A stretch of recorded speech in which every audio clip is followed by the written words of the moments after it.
Hey Jim, how did you do that rubber band wizardry trick thing? I can't do it. What did you do? All right, calm down, guys. I'll show you how I did it.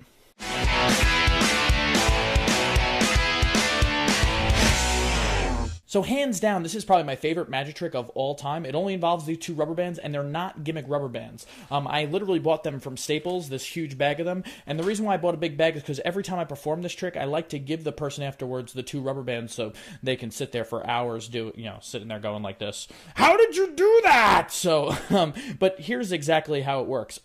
Right from the get-go, you are doing exactly what you're saying. You're going to put 1 rubber band on your pointer and middle finger over here, and 1 rubber band on your pointer and middle finger over here.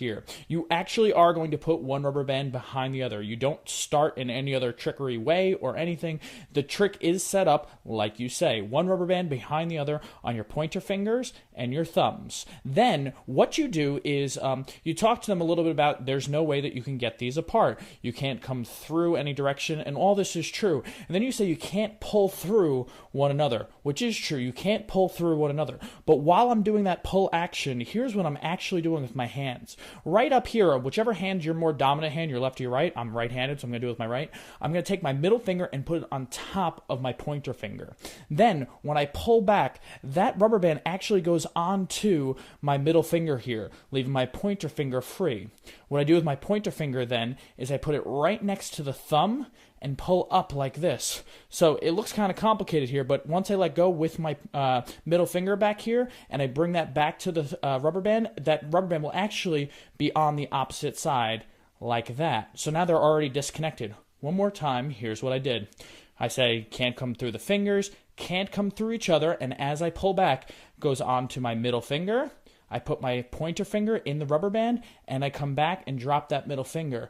Now, I just make some motions of saying like rubbing, but making the magic happen later than it really did, but those are already separated. So you're just rubbing here, rubbing here, rubbing here, making it look like they're still behind each other, and then slowly pulling through for a really cool effect. Some people like to stay here, and then they use their ring finger, and they pop the rubber band so it looks like it came through, so it's like that. I don't like that as much. I like to rub slowly and come off all the way down to like 1 string and then pull right through.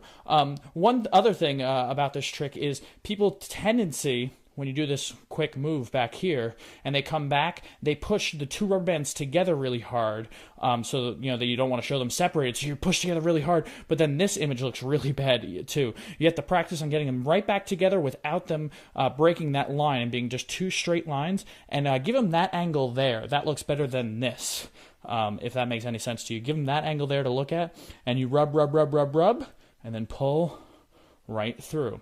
So practice this trick a lot before you perform it.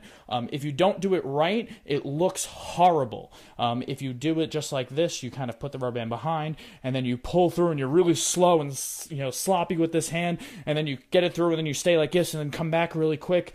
Really practice this move and get it so fast that you can't even notice it yourself. Seriously, that rubber band's behind, and now it's not. Chateau.